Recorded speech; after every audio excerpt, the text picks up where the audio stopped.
what's going on today, guys? I have an unboxing for you. I don't normally do unboxing videos, but I think I might start. We'll see how this goes. But yeah, this is a Seiko. It's an automatic Seiko. It's not from their Seiko 5 line or anything like that. I don't really know what line this is from, but it's similar to a SARB. But it's a really reasonable price, and I wanted to check it out, show it to you guys. Let's go ahead and just open this up.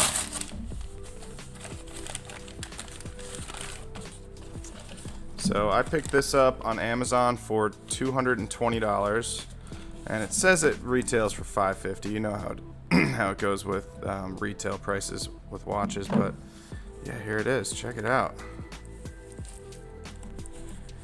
So as you can see, you have a similar dial layout to the SARB. You have those Dauphine hands and those kind of King Seiko, Grand Seiko style indices there. It's just, yeah, it's a really nice looking watch. Very nice looking head of the watch, and the side here, good side profile. Nothing crazy. The SARB has some nicer curves to it. This is just kind of basic, but the finishing looks pretty good.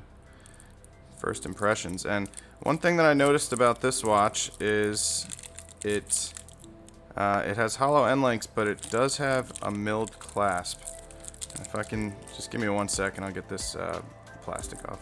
Alright, so I managed to get all of the plastic off, and yeah, it's a pretty good looking watch. I gotta say, the bracelet isn't as bad as I thought it was going to be. It's actually, when you see it in the pictures, and I noticed that it doesn't look like it's folded links. These appear to be solid, and so that was one of the reasons that I wanted to buy this. But they do still feel kind of cheap, but definitely not bad compared to most Seiko bracelets. I would have liked to obviously see solid end links, but at least you do have a milled clasp, but you don't have any holes for micro adjust. But you do get some half links. So yeah, looks like you got 2 half links. So you should be able to get a decent fit with this. But yeah, let me just go ahead and try it on, see what it looks like. There it is. Wow, that looks really good. I can't wait to get this sized.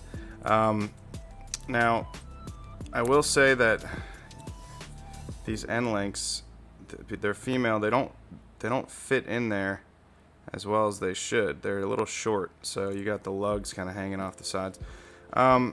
A watch like this, though, I actually prefer on a strap. Although it does look good on this bracelet. I kind of wish that those end links were a little bit longer, but it's a nice looking watch. On my 7.25 inch-ish wrist, this looks great. 40mm case, lug to lug 47.8, 12.5mm thick. You got 20mm lug width.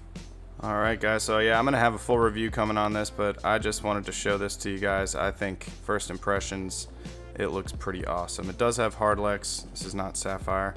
But for $220 for a Seiko of this caliber, and this does have the 4R35, so you're dealing with you know, solid movement that you're going to see in Seikos up in the $300-400 price range. So yeah, and I like how they color match the date wheel too. That's really nice to see. So yeah, just overall really good looking watch. Definitely cannot wait to throw this on some different straps and get a full review out for you. So I will have a review coming out for this in the next week or so. But guys, let me know down in the comments if you want to see me do more of these unboxing videos. I do have a couple of San Martins coming in the mail in hopefully the next week, so I can definitely do an unboxing video of those as well. But I will have a full review coming soon of this watch, so stay tuned for that. That's going to wrap it up today, guys, so go ahead and hit that like and subscribe button and hit that bell icon to be notified when I release a new video. Thank you guys so much for watching today, and remember to keep watching out.